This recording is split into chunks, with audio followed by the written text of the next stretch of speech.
good evening, and welcome to Domination and Submission Radio, DS Radio. My name is Mike Makai, and I'll be your host with the most DS, BDSM, kink, and fetish talk on Blog Talk Radio tonight. We've got a great show for you lined up. We're going to be doing a show tonight on cupping, and it is a form of ancient Chinese therapy, which is also used in other parts of the world, and we'll tell you all about it in just a little bit. But first, let me tell you how you can be a part of this show. It is a call-in show, so if you have something that you would like to share on this topic or a question that you would like to ask, then by all means call in. The number is 347-857-1862. Again, 347-857-1862. You can also ask your questions or make your comments in our online chat room. If you're listening to us live at Blog Talk Radio, then you can just scroll down to the bottom of your screen. You should see our chat room there. If you're logged into Blog Talk Radio with a free account, then you can talk in our chat room and ask your questions there. Also, I'd love it if you would check out our website. The URL is domination-submission.com. That's domination-submission.com. And there you'll find all the latest news about the show and my book, which is Domination Submission, the BDSM Relationship Handbook, which is doing quite well on Amazon.com right now. Check it out.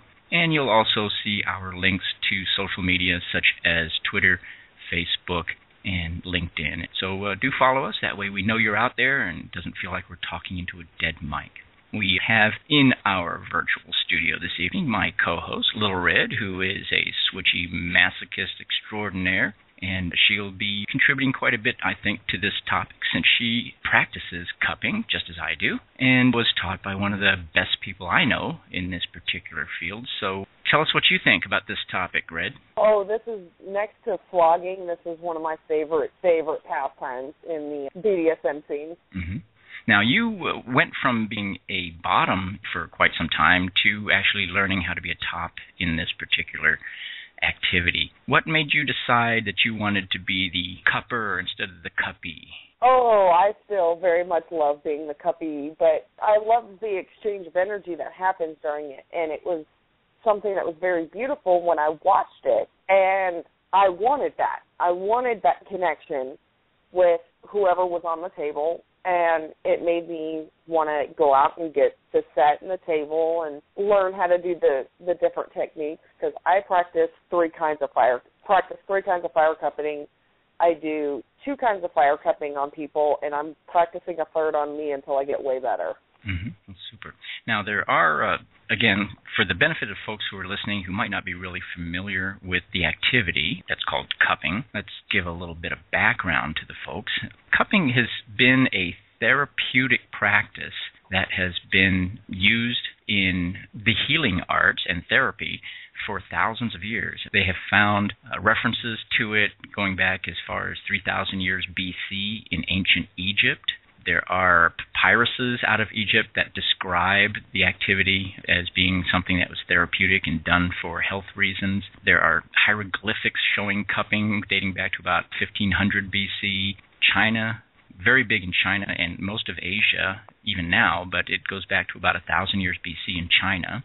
And even ancient Greece, I think they did a lot of cupping back in about 400 years BC. So, I mean, this goes back a long way, and it's still very, very much practiced all over the world, particularly in Asia and in the Islamic world. In fact, there are references to it in the Islamic sacred texts and the Quran and that sort of thing. So it's a very big deal, and it's done for a lot of different reasons, but primarily it's done for some of the same reasons that they used leeches back in the medieval times, the Dark Ages, when they used leeches to do bloodletting and pull toxins out of your bloodstream and that sort of thing. But nowadays it's used very much more so for the deep tissue massage benefits and to rebalance your energy and your chi. And also it's very relaxing.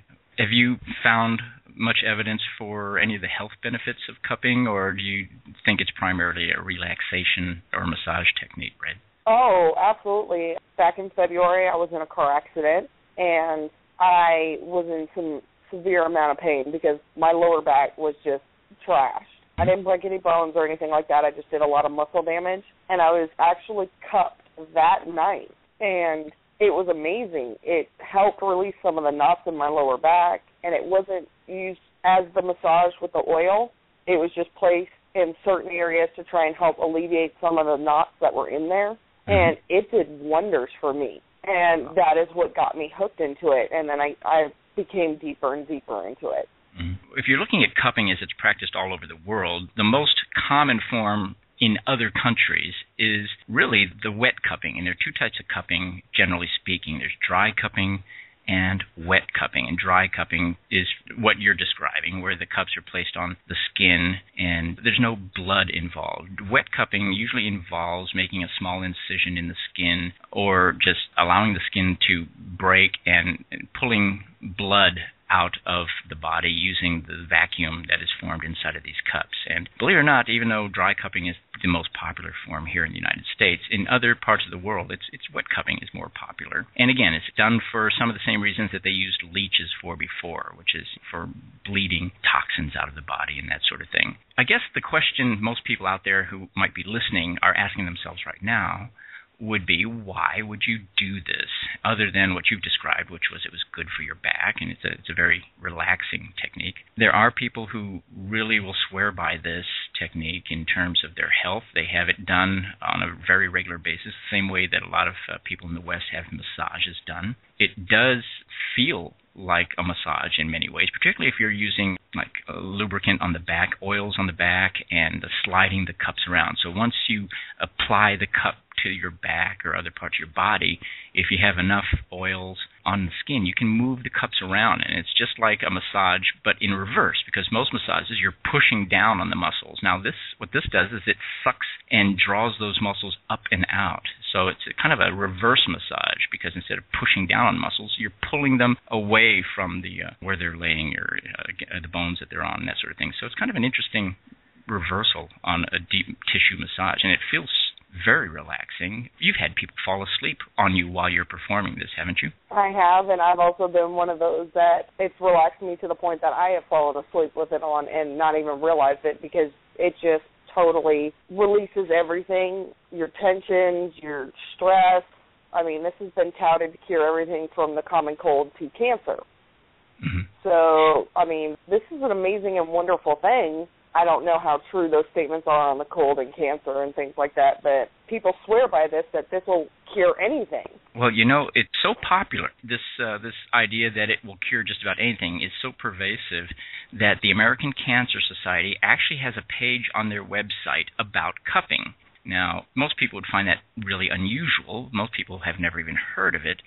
But there it is. If you go to cancer.org, and you search on the word cupping, you will find their page about cupping. And one of the reasons they have a page on it is because there's so many people out there who believe that it's useful for treating cancer, that it's practically a cure for cancer. And there's really no evidence for that. But I tend to believe that when you're that sick, anything that makes you feel better is a good thing. So I would never tell somebody to go out there and experience cupping as an alternative to Western medicine. If you are that sick, if you are dying of cancer or something like that, I would never tell them to go out there and just use just cupping. But you know what? If it makes you feel better, if it relaxes you, if it's like a massage, it releases those endorphins in your body, it probably doesn't hurt. Now, again, though, this process does break some of the small capillaries in your skin, which produces those signature marks on your skin. Kind of look like you've been attacked by a giant squid. And so if you are suffering from anything that doesn't deserve to be made worse by bruising or skin damage or damage to your small capillaries, then probably you should avoid this. But by the same token, like you said, it's very relaxing. For most people, it's a very pleasant experience. I mean, it looks like it would hurt.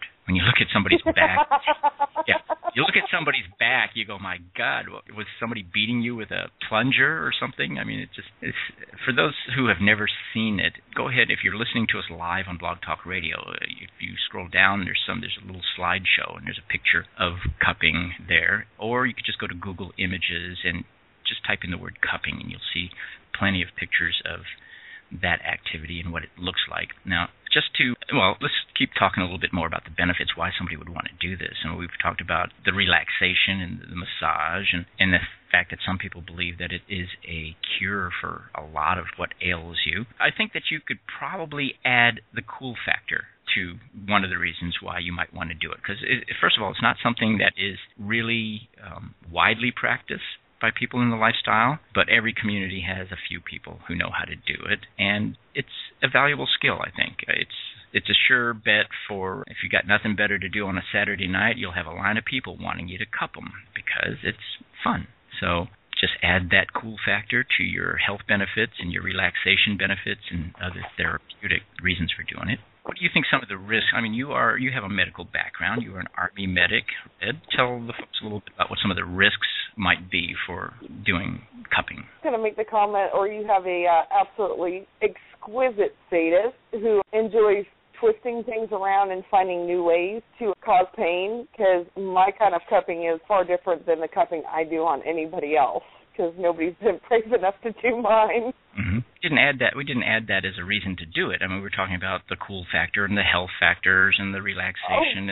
But I mean, for a masochist, that is absolutely the cool factor, is getting your rocks off on pain, and that is to do it because it hurts. But obviously, you need to be concerned with clotting factor issues. If you're taking blood thinning medications, obviously you're running the risk of becoming wet cupping, which I'm not a fan of.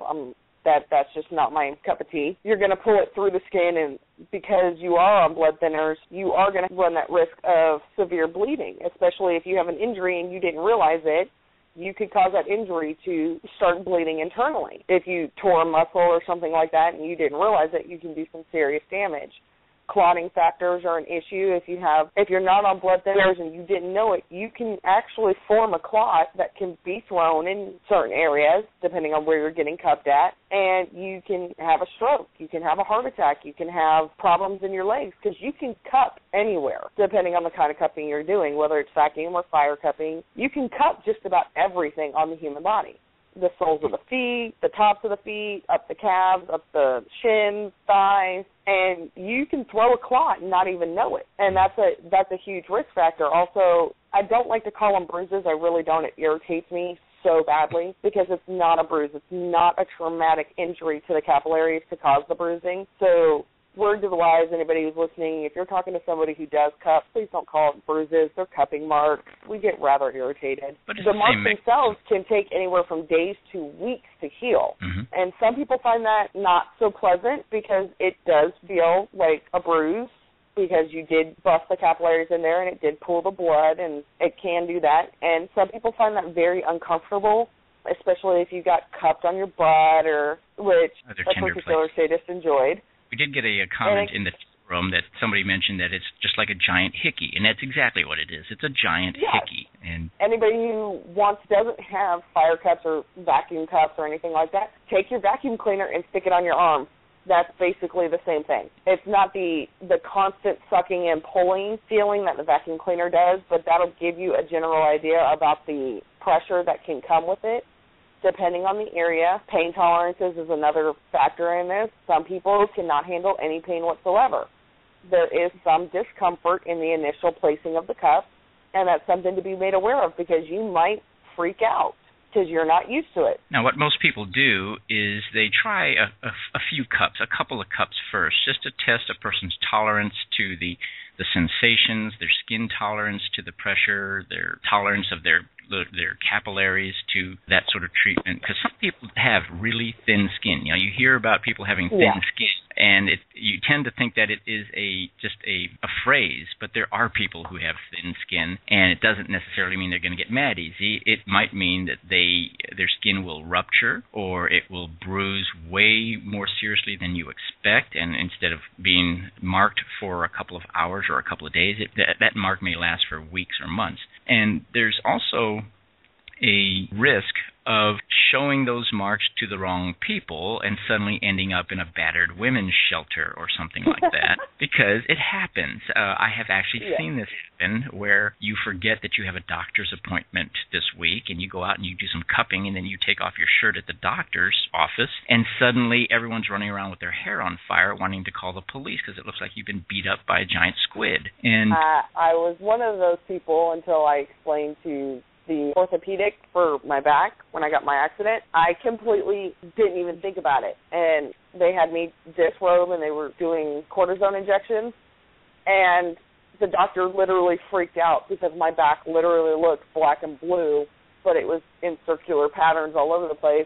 He thought somebody had done me a great deal of harm until I explained what it was, and my physical therapist said the same thing, and then I got them into it, and now they're looking into getting someone who's certified to be able to cut for their practice because it did have the benefits for me. They want to see if it's going to work for other people. This is probably one of the biggest risks of cupping and abrasion play, which is something else that I do, but is very similar because both the cupping and the coining, orange striping, are practiced all over Asia as therapy, and people pay for this. If you're in China, Vietnam, or Malaysia, or Cambodia, you could pay $50 for an hour cupping session, just like we do for a massage here. And it is very highly sought after, and you can make a good living doing that, Red. If you ever want to move to China or something, you can become a cupping therapist. But and they don't consider, I don't think I want to relocate that far though. They don't consider this a kink at all. To them, it's just like massage therapy. It's not a kinky thing, and in fact, there's not a whole lot kinky to it, other than the fact that for a masochist, there can be pain if you want to make it painful. Typically, it is not painful. Somebody was asking in the chat room whether it's a stingy or thuddy pain, and there's no pain at all. Really. Now, the way your mentor practices it, he makes it painful, but he does things that 99% of people performing this activity would not do, i.e. I've seen him actually climb on top of your cups at one point. So, oh, God, yes. Yes. I've also seen him striking the cups at a certain point. So, yeah, you can make it painful, but this is not a typically painful activity. And like I said, probably my favorite sadist would twist them, literally, and drag them down the skin with no oil because I prefer no oil. So it is completely, there's no barrier in between my skin and the cup to allow it to slide easily. It is literally pulling all the way down my skin with these cups. He'll pull them back. He'll press into them. And this is a full body weight. This is not, let me just twist these and push these into you. No, this is, 150, 220 pounds, give or take, depending on who's cupping, and pressing into them and twisting them with the skin. So I'm climbing all over the table, and I'm having a blast. But, again, that's my version of cupping, not the version of cupping I would normally do on somebody else. Someone in our chat room just asked, well, doesn't that hurt? And yes, that hurts. Yes. But you have to remember that somebody is doing something very out of the ordinary under those circumstances. It's kind of like asking, does a massage hurt? Well, no, 99% of massages don't hurt. But if somebody wants to make it hurt, well, sure, it's going to hurt. Well, in cupping, 99% of the time, it doesn't hurt. But if somebody climbs on your back and stands on those cups, yeah, that's going to hurt. If somebody starts beating on the cups with a paddle, yeah, that's going to hurt. If the cups are on your back without oil or any kind of lubricant and somebody starts moving them or twisting them, that's going to hurt too. So, yeah, primarily cupping doesn't hurt. In fact, it feels so good that at least half the time people fall asleep while it's happening. But if somebody wants to make it hurt, they can definitely make that happen. Now, we are going to talk in the second half of the show a little bit more about how we do it, and there's a whole lot of different ways we can do cupping, and we'll talk about some of the equipment that you might want to use if you are going to learn cupping. In fact, we'll talk a little bit about how you learn cupping. This is not something that anybody should just make up as they go along. This is one of those things where you definitely need to be taught how to do this by someone who knows what they're doing, because the results can be pretty catastrophic if you don't know what you're doing. So did you have something you wanted to add? Yeah. One of the other major concerns you're going to have if you want to get into this is the things that you're using to do the fire cupping with, you need to be very careful with, because these will cause second and third degree burns. I have been a victim of it. Sure. And it happens. It is very much the same rules as fire play, because it is a form of fire play in some instances. You can literally burn somebody bad enough to where it needs medical attention. This is something you have to have somebody with you doing and showing you. This is not something you want to pick up on your own and start practicing on somebody else when you have no idea what you're doing with it. You don't want to experiment with this. You want to be taught by somebody who knows what they're doing. And again, when we're going to talk about the terminology here, when you hear people talk about fire play, most of the time they're referring to fire cupping. There's not a whole lot of other types of fire play. Yeah, there are some, but they're not terribly popular. So most of the time when you hear people talk about fire play, this is what they're talking about, fire cupping. So just kind of keep that in mind. We're going to take a quick break now, and you've been listening to DS Radio. My name is Mike Makai, and my co-host is Little Red, and we'll be back in about a minute and a half.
Back. You are listening to Domination Submission Radio. My name is Mike Makai. My co-host is Little Red, a switchy, submissive, primal masochist extraordinaire, and we are talking about cupping.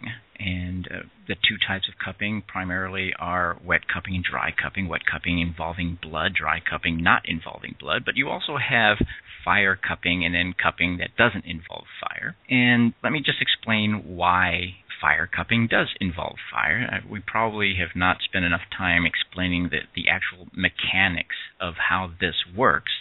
So we'll talk a little bit about that first before we get into the mechanics, the how-tos, and what type of equipment to use and that sort of thing. But cupping depends almost entirely on creating a low-pressure area or a partial vacuum inside of a container. It doesn't have to be a glass jar or a glass cup. Sometimes it's like a bowl. The ancient Chinese and the Egyptians used like a deep bowl to do this activity. And the reason you use fire is to create that low pressure, create that little bit of a vacuum. And every one of you has seen what happens when you fill up your tires to the correct pressure in the summertime, and then you don't do anything to them until it becomes cold outside. The wintertime, your tires are going to get a little bit flat. Why? Because you've gone from a hot air situation to a cold air situation, and cold air is denser and creates a lower pressure area. So your tires that might have been inflated to 36 pounds per square inch in the summertime are now only about 25 pounds per square inch in the wintertime because it's colder. Well, in cupping, what you do is the same exact thing, but you don't have to wait 6 months to have it happen. You simply create a hot environment inside of a cup or a glass or a jar with a flammable liquid like rubbing alcohol, 70% rubbing alcohol or mentholated oil, just about anything that will burn. Some people even use things like 101 proof drinking alcohol. But whatever it is, it's got to burn, and it's got to burn quickly, like rubbing alcohol. And what you do is you coat the inside of a cup or glass or a jar with the rubbing alcohol, but you got to make sure that it's not enough that it's going to drip out onto the skin. So it's just enough to create some fumes inside the glass. Then you place the glass near the skin, and you use a lighter. Usually one of the best thing to use is probably one of those long lighters that you use for your barbecue or your fireplace. And you ignite the fumes inside of the glass. They burn for a split second and are used up within just a split second, but it's just enough to heat up the interior of the glass. Now you put the glass against the skin, and as that cools down, the same thing happens inside of the glass. It happens in your tires in the wintertime, which is it creates a partial low-pressure area or a partial vacuum. And what that does is just like putting your household vacuum cleaner, putting the hose against your skin, it creates a vacuum which sucks your flesh up into the jar or into the glass. And so that's what creates that signature purple lump of flesh that's pulled up into the glass, which you can see if you are looking at the photos on Blog Talk Radio or on Google or something. So this suction is created by that natural low pressure or vacuum inside of the glass, and it will hold to your skin as long as your skin is relatively smooth, and it'll hold better if you have like an oil coating on your skin or something like that. It creates a little bit more of an airtight seal there, but also because it is a partial vacuum inside of a glass very often, you want to be very careful to make sure that you have sturdy glasses. You don't want to create a little vacuum in there that'll crush the glass and end up with a situation where you have a lot of broken glass all over your skin. So you do want to use some sturdy glasses. Don't get something that's going to fall apart on you too easily. So that's how we create the vacuum. That's how we engage that mechanism with the glasses, using the fire. That's the easy way to do it, believe it or not. People tend to think that the whole adding fire to fire cupping or adding the flame portion to the cupping activity makes it more complicated or makes it more difficult. But really, that's the easy way to do it. The alternative is to heat up the glasses somehow without using flame, which is not particularly easy, and it also can result in a hot glass that when placed against the skin can actually burn your skin because of just the heat from the glass. And there's really only one other way to do it, and that is to use a vacuum gun. And you can buy these cupping sets just about, well, I'm not going to say anywhere. You can buy them online, but primarily you can buy them from Chinese merchandisers or vendors who are selling therapeutic devices and medicines and that sort of thing. So if you go to Chinatown, for example, in any large metropolitan area, and you visit an apothecary or a Chinese pharmacy, you'll find right there with all of the other medications and medical devices, right there next to the high blood pressure cuff and the walking canes and all the other things you'll find in a major pharmacy or a medical supply house, you'll see these cupping sets. And what they usually consist of is a bunch of little bell-shaped cups of varying sizes, ranging from a thimble to a drinking glass. And on the top of each bell, where you would consider it to be the stem of the bell, I guess, is usually a little valve, a little air valve, a one-way suction valve, which you connect to a gun to. And it looks just like a squirt gun that you would go out and have a squirt gun fight with. But what it is, it's a suction gun. It's a vacuum gun. So every time you pull the trigger, it creates a little bit of a suction.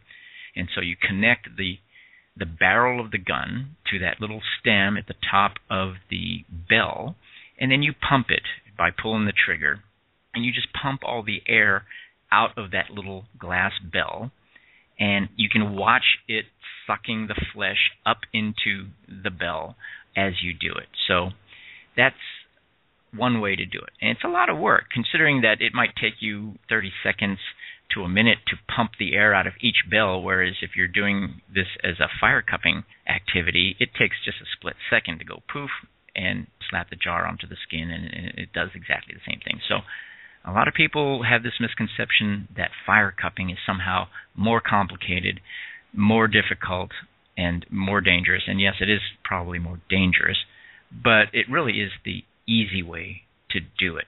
Do you have a suction cup set, Red, or not? probably got her microphone muted. I didn't realize I muted myself. My bad. I thought so. I have both. I have the glass fire cups, and I also have the suction kit. You can find them on Amazon. You can find them actually in a lot of places. If you Google cupping sets or suction cupping sets, you can find them almost anywhere, and they are almost idiot-proof. Right.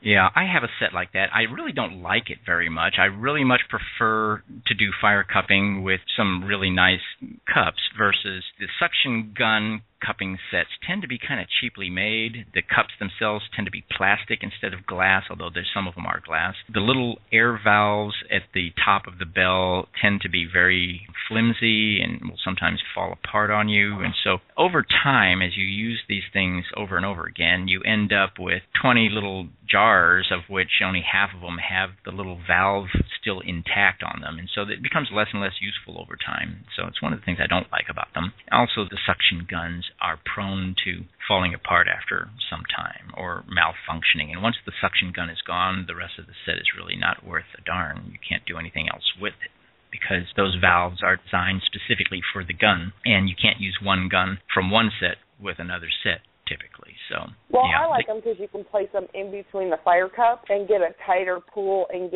because you can only place so many cups. I try to stay off of the spine. I try to stay off of major, very thin-skinned areas where a lot of nerves are and things like that. That's just my preference especially with new people, because you can scare them really easily.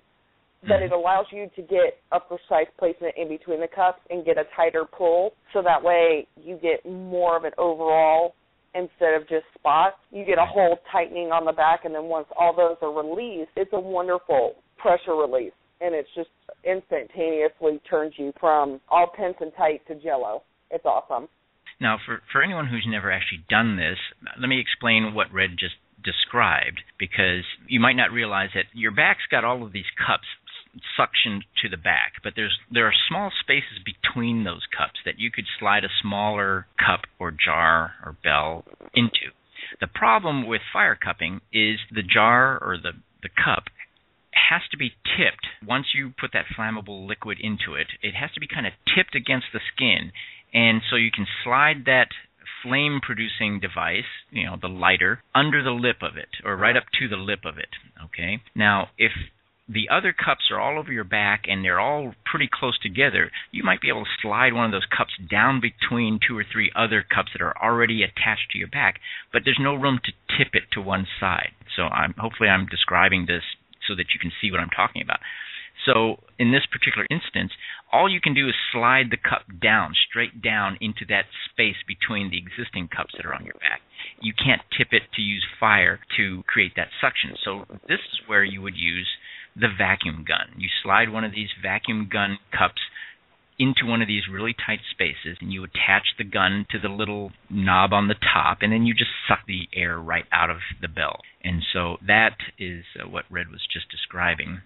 And you're right, it's a great way to use both types of cups and take advantage of the benefits of not having to tip it so that you can slide a lighter or something like that under the lip. Now, we said we were going to talk a little bit about how do you do this, and we've talked about why you do it, and we've talked about the risks and benefits of it. Let's talk a little bit about some of the specific mechanisms, the mechanics, and the equipment that you would use. And we've discussed the suction gun cupping sets that you can buy just about anywhere online or in Chinatown. But now let's focus on the fire cupping type of set that most people would eventually start to collect as they learn this particular skill. Red, are there any particular types of cups that you think work best for this sort of activity? I prefer the actual fire cup sets, but those are expensive. For people that are just starting out, you can go to your Goodwill or local thrift stores, things like that. You want to look for a thicker rimmed glass, not exactly heavy, because you don't want to make it bulky and hard to handle. And it can break its own suction and fall off. You want a wider rim. You want to make sure you check the rim every time you use it, or when you pick up the glass and you're looking at it to purchase it to become a fire cup. You want to make sure you run your hand thoroughly all the way around it to make sure you don't have any spurs or cracks or tiny things that your hand will actually pick up when you run it around, because it'll chip, it'll break. 70% isopropylone alcohol is what you're going to want to use. It doesn't cups in a box or a container or carrying case of some sort, and the cups can sometimes jostle against each other and create little chips or cracks. And so you're right, you absolutely want to check every cup every time you use it, because just because those cups were all fine 10 minutes ago doesn't necessarily mean they're fine right now. So as you are preparing the cup to apply to somebody's skin or to their flesh, you definitely want to run your finger around the edge. Just make sure there are no sharp edges and no nicks or anything, because even the tiniest nick, once you apply that suction and stick it on somebody's back and start sucking that flesh up into the cup, that tiny little rough spot could easily become excruciatingly painful and could definitely cause a cut or an abrasion or a laceration of the skin. So yeah, you want to check every cup every time. Go on. I'm sorry to interrupt. I use 70% isopropyl alcohol rubbing alcohol, but I use the 70% kind because it doesn't burn extremely hot typically unless you let it drip. I take a cotton ball. I have a little container that I pour the alcohol in, soak the cotton ball in there, squeeze it, take it and rub it around the inside of the glass, and I'll light it that way. I've also started on me, where I'm actually doing fire play, where I take the same thing, only I rub the alcohol on the skin, light it, and place the cup over top of it. You can do wick cupping, which is where you take and have a heated object or a Q-tip with some alcohol on it. You light it, place that on the skin with something that's going to hold it steady. Place the cup over it, and it will eventually extinguish the flame, but it will create a vacuum. You do not want to use mentholated alcohol. Please don't do that. That hurts. I'm speaking from experience. Please, please, please, whatever you do not use mentholated alcohol. Well, I do use mentholated oils, but I use the Asian versions, like the Tiger Balm type of oils that they have used for hundreds of years in Asia to do this exact same thing. It's used for massages and stuff too, so it's a fairly common way to do it. Now, you really should check to make sure that somebody is not allergic to menthol. Some people are, and some people are sensitive to it. So, and of course, even the oils have some alcohol in it. But yeah, you can use pretty much anything that will burn quickly. That's the key. You want to make sure that it burns quickly and is not used in such a way that it's going to drip and run. Nothing worse than turning that cup and seeing the fluid pouring out onto somebody's back. And because when you light that cup, it's going to light up the back too, and it's kind of a recipe for disaster if you're very careless about managing your flammable liquids during this sort of a scene. So anyway, go on. I recommend to start out with baby oil, especially if you're going to be doing demos on people and things like that, because you don't know who's allergic to what, and most people are not allergic to baby oil, just the standard baby oil. Almond oil is also a very good one. It has a very pleasant scent to it if you're going to be using it for massage or you want to get a better feel. For the lubricant on the back, I do not recommend lotions. I don't recommend a whole lot of other ones because I haven't really gotten a chance to use them. Like a lavender oil might work well. I've used it once, and I wasn't really happy with it. You also want to make sure that the skin is clean. You don't want 10 tons of dirt there because God knows what contaminants that person has in all the dirt they were rolling around in.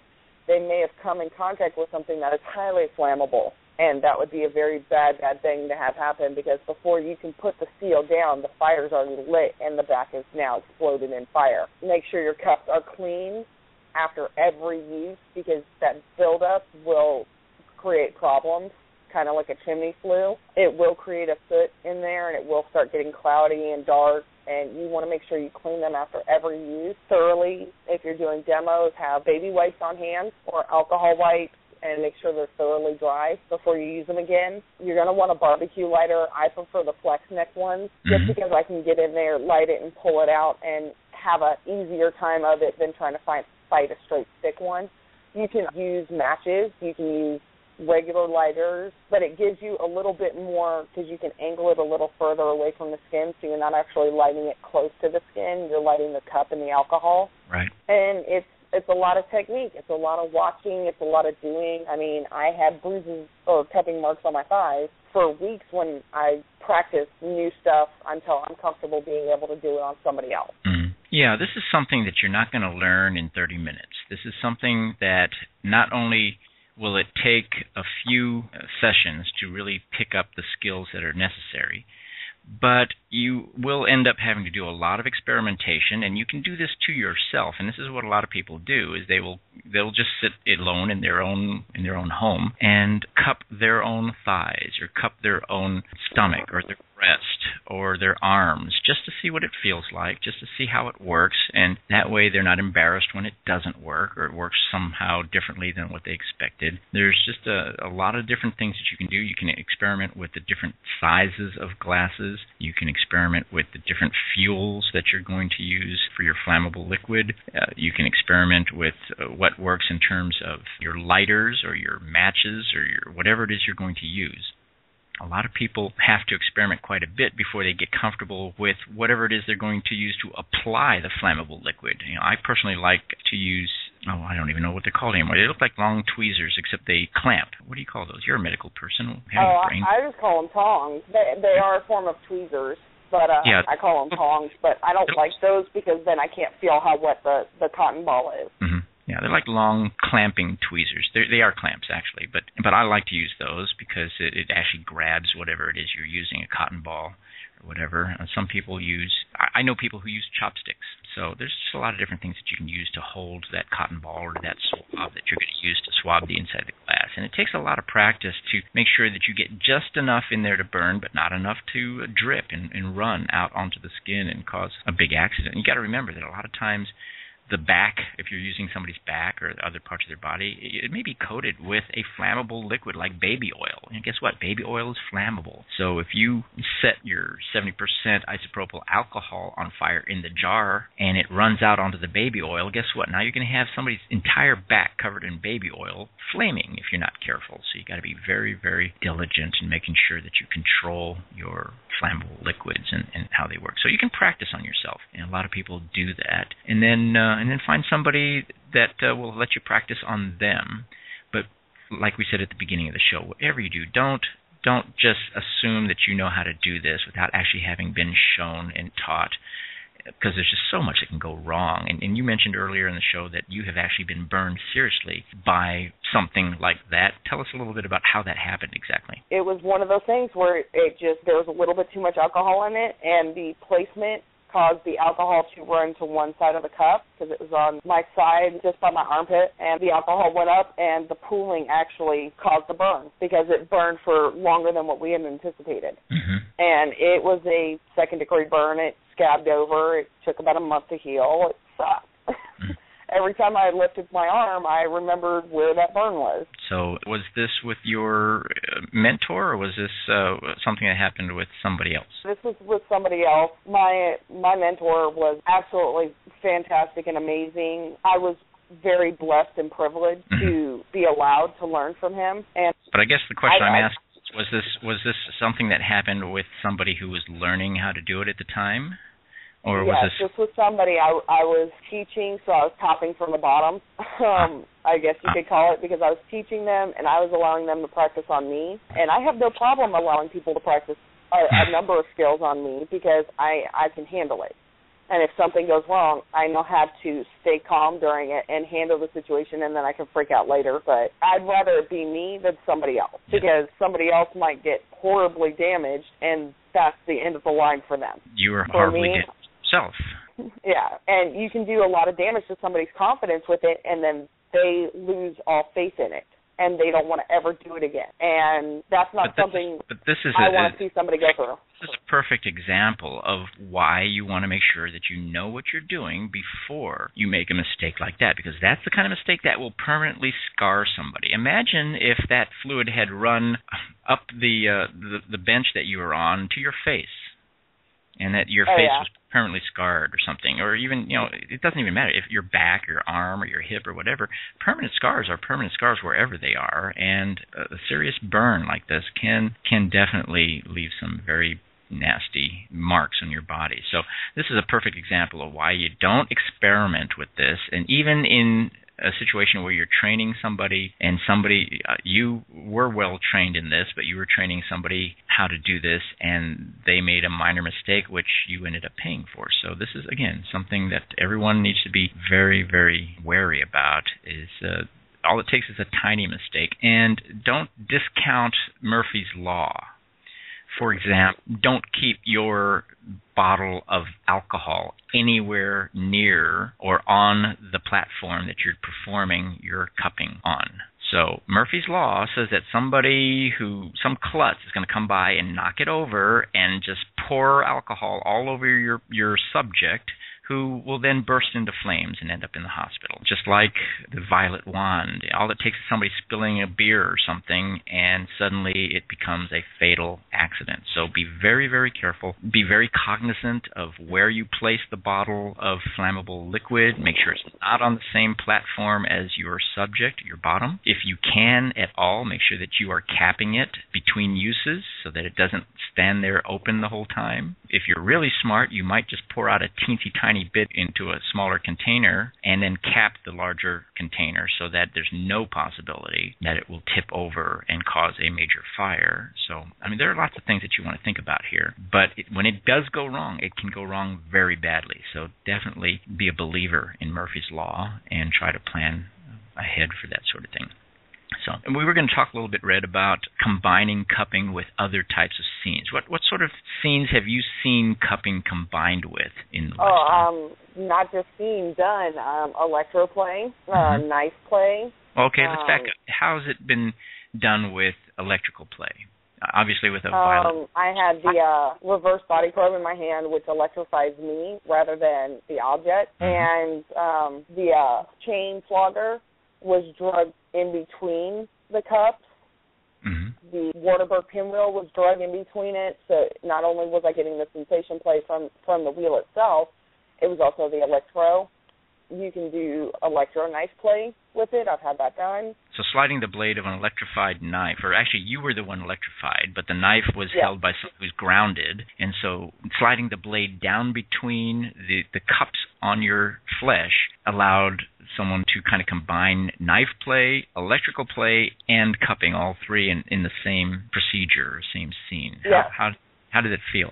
That was one of the weirdest sensations because I knew I couldn't move because I had cups on me and I'd already been warned if I move and I break one, I'm in deep trouble, and there was a cane in my future. And I'm not a fan of the cane on top of having to replace the cup. So it was a strange sensation of trying to, because you have the electro play, and it was about a 4 or 5. I mean, it wasn't really intense, like an 8 or a 9 or 10, but it felt white hot. It was prickly. It was tingly. It felt like I was having my skin sliced open, but no barrier was broken because the electricity that pinpointed with the blade made it feel like I was actually being cut. I was having the sensation of the blade dragged between the cups, and it felt like I was being cut, but there was no damage done anywhere. It was a complete mind-blowing experience that I would relish doing again.